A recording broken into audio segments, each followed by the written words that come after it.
So this movie falls perfectly in the Disney Uncanny Valley category.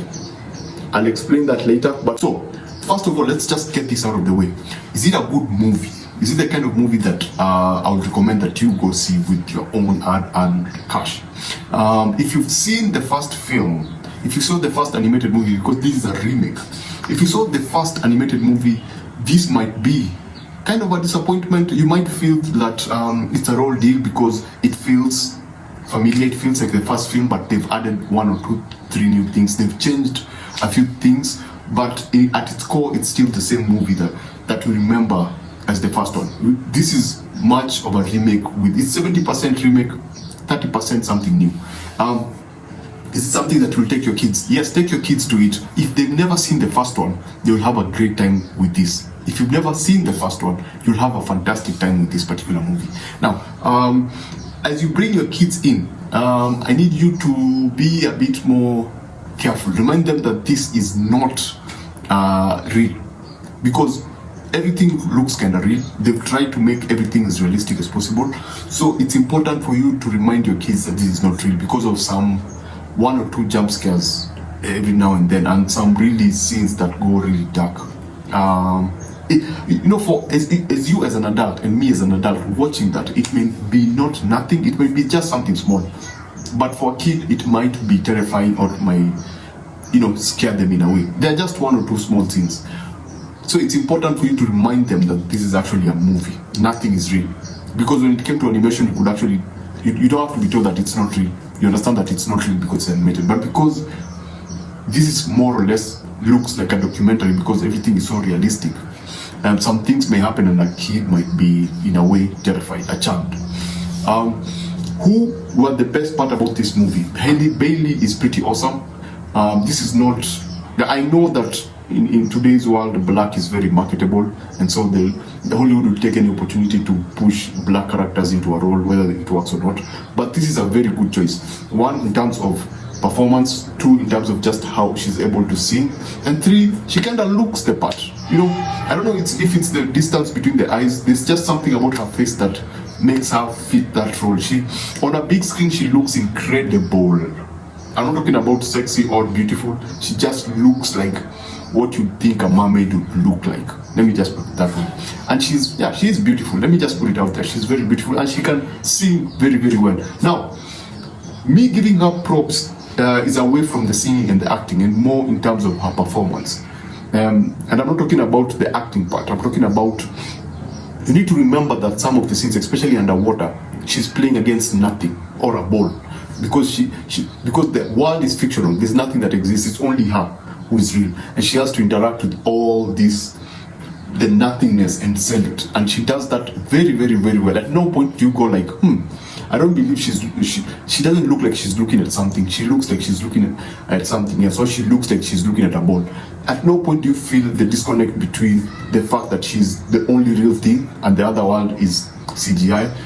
Javier Bardem as King Triton looks the part. Is actually, if you are to look for, that was perfect casting. Let's just say that, because, and again, apart from his interaction with Halle Bailey as Ariel, you can actually tell that these actors really had to go. Their performances is just almost, they sell the idea that they are in an underwater and they are interacting with everything around them, despite the fact that sometimes you know that there's nothing else around them. So yeah, that was pretty cool from the actors, and I really, really, truly appreciate. As you go into the CGI and visual effect heavy movies, it's good to see performances like this that actually try and sell the scenes. Is the music good? Yes, the music is pretty cool. You cannot compare it to the first one. As I said, if you've seen the first one and you watch this, it may feel lackluster, it may feel kind of slow, it may feel more contained and more sanitized. The first one had a certain energy about it, and I know it's because of animation. And you can actually feel the difference, and you can feel the weight of the animated musical sequences. And this one almost has it. Majority of the songs work, but 1 or 2, 3 songs did not really rub well with me. McCarthy, back to performances. I think at first I didn't know that she was actually in this film. The only thing that I knew about this film was that Halle Bailey was black. Ariel was going to be black. I didn't know that the villain was going to be played by Melissa McCarthy, and she nails it.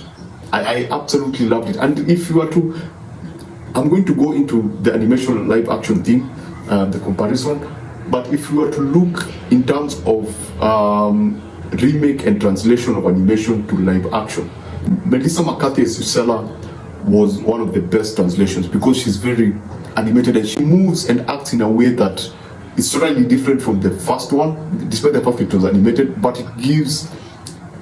she brings out a different personality. Yes, it's the same character, same kind of vibe, but she gives the character something of her own, something different about it that she gives the character a different personality. Yeah, it's the same. Yeah, she's doing mostly the same thing, but she delivers it in a much more different and much more believable way. So in terms of remaking from animation to live action, I think this would be a very interesting character study. She was pretty convincing, and her presence was pretty awesome. Halle Bailey also, she brought something different to Ariel. I felt like she had more personality within this particular film than the animated movie, and there was a certain sense of presence. When you watch the animation, it felt like she was much more of a bigger world within something. You couldn't really feel her presence and her larger than life personality. And this one, you actually get to see that and feel that, based on how she was able to portray the character and just her screen presence. Something else that I liked about this movie was the distinctness when it came to the underwater scenes. They look very beautiful, but then when you go to Ursula's place, it looks the way it's supposed to look. It basically looks evil. She looks evil. When something big happens, you get that dark third act moment whereby something big happens and the big CGI, and it looks dark, it looks gloomy, it communicates. When she goes on land, it feels totally different. So they did that distinction of different areas within the film, and that I appreciate very much, because it makes it easier for you to understand where you are. It makes it easier to understand if it's something evil that's happening, it's communicated visually. If you go to this other new land, it also feels very different. So I appreciated that, and that was kind of cool. I know it's very basic, I know we are used to it, but I truly appreciated it in this particular film. So yeah, those are some of the things that I liked. What I did not like was some songs did not work, some CGI were like wonky, and that takes me into now the discussion of this video. In this video, I want us to talk about the Uncanny Valley, and this is because of two specific characters within this particular film. Three. There is Cattle, there is Sebastian, and there is Flounder. The crab, the fish, and the bird. Now, here's the thing. In some cases, in some remakes, some IPs have been able to work. For example, this one, and others have not been able to actually work like this one. And so, I get the feeling that we have entered the new age of the Uncanny Valley. In the past, it used to be those wonky, poorly edited models doing stupid stuff. Cats was among them. And in this one, I think Disney need to have their own category of Uncanny Valley Disney CGI movies. So, here's the thing about animation and trying to remake animated movies as live action movies. Animation has one advantage. Character expressions can be exaggerated to sell a scene, to give personality to the character. Personality and what you see in the visuals are one thing, because the personality needs to be illustrated. It needs to be visible within the character. That's why you see a character like this, looking like this, big eyes, a much bigger front. It's a fish, yes, but it has a bigger front so that you can be able to read the expressions and easily tell how the character looks and feels at any particular, because all the expressions are used to communicate the character's personality and state of emotion. Now, when you translate that into a live action, you'll only have a fish. Now, in order for you as a viewer to be able to understand a character, eye movement and eye behavior is very important. This part of the face that expresses is very, very, very, very, very important. Now, when you have a fish, and you don't get to see a lot of flounder in this particular movie, and I think they understood, they knew that it was going to be a challenge.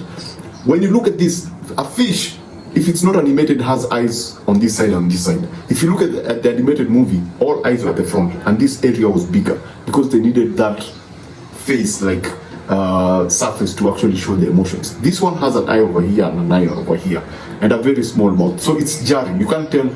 Yes, you love the voice acting, you love what the character is doing with the voice performance, but when you look at the character, there's a disconnect because you're looking at a fish. You can't tell what the character is going through based on expressions. Yes, some movements sell it, but expressions are key. So the reason I was talking about not feeling comfortable after watching the first movie, you may feel uncomfortable watching this movie because you remember just how the character expressed themselves in those particular movies. You remember how everything was clear in terms of their feelings and emotion was in that particular film. Here, you have to listen and try to figure out what's happening because, for example, the crab, the only way the crab can sell a scene is, I'm sorry for calling him a crab, it's Sebastian. The only way Sebastian, who again was one of my favorite character in the series, not the movie, the series, because there was a Little Mermaid series, if I'm not wrong, there was one, I remember very well. The one way that made this character unique was how vibrant and full of life this character was. His movement, his exaggerated expressions, just how his mouth, just how lively he was and how he could communicate so easily with just the lines and just the movement. In this, the character is limited to the hands, and they help a lot because the voice acting is actually good, the voice performance is actually really good. But now when you put that voice performance in a model or artwork, because it's CGI that is limited in terms of expressions, you get a very jarring experience, and that's why I call it the Uncanny Valley, because you don't know what's wrong. Maybe it's the eye, it's just how the eye behave, because again the eyes try to express, but for me it looks like an animal that is uncomfortable despite that they're trying to express something, so I can't quite read the emotions. And the hand movements help understand what the character is doing and what they're trying to send, but still it feels off. It feels like this is not right. It feels like an abomination. There's just something not very comfortable about watching that. Flounder for me was the most uncomfortable experience with this particular film. Then Sebastian was next, and then now Scarlet the Bird. Because as much as I was trying to read this character, if you remember the animated movie, the eyes were bigger, and so understanding the character was much more easier, and engaging with the character was much more easier because of the eye movement, the exaggerated movements. For me, really worked.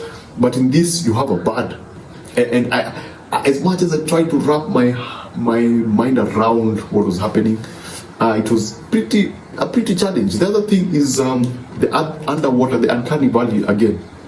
What I would call the Disney Uncanny Valley. It's the underwater scenes. The underwater scenes were the weirdest for me because they're very colorful, and they took creative liberty. It doesn't necessarily represent the underwater. I would call this a version of Aquaman, because Aquaman, they use the same thing, that creatures could communicate underwater. But this one, now the Uncanny Valley, and the problem comes because one, Avatar, the Way of the Water absolutely destroyed my take on how a movie is supposed to look in terms of the underwater, because they created something that was so beautiful and close to realism that now when I'm presented with this, despite the fact that it's extremely colorful, sometimes you can feel in filmmaking there are plates or layers. You can feel the main character's layer, and you can feel the CGI layer around the character. You can feel like you can actually pull the character out of the screen alone and then leave the CGI alone. This is because of the lighting, and then just how it does not feel like this the realistic part of the movie and the CGI actually blending together in terms of the underwater. Now, on top, on the surface, it's pretty cool, it's pretty awesome. Everything works out very well. Everything is is shot very well, it's very believable. If there are any CGI scenes when it came to the surface, you could actually enjoy them. But when immediately they go underwater, they start feeling that it's not underwater. And the sound feels like a sound stage. It feels like they're in a sound stage. It feels like they're in a container. But Ariel is not underwater, but everything else around him, around her, is underwater and everyone else is underwater. So for me, that was a weird feeling. Apart again from her hair, that is what was selling now the underwater element of the underwater scenes. The only part that really sold the underwaterness, in quotes, was Melissa McCarthy's scenes. They were dark, and the illumination from some of the things around her helped sell the scene. In that, since it's a very dark environment, all you have to do is just illuminate her face and illuminate parts of her body, so you could not actually see all the mishaps with everything around her, and the illuminations just changed everything and made everything look better. So that for me was, let's just say that after Avatar: The Way of Water came out, this felt much more cheaper. It felt much worse than anything that I've seen involving underwater. Aquaman was far more better in terms of depicting the underwater. Aquaman was a far more superior movie. Way of the Water was an extremely far more convincing movie in terms of underwater. I understand that this is adapted, this is a remake of an animated movie, and you can see that in terms of how they do the canon. But with time, this Way of Water will age very well. Aquaman, this will age poorly in terms of the underwater scenes.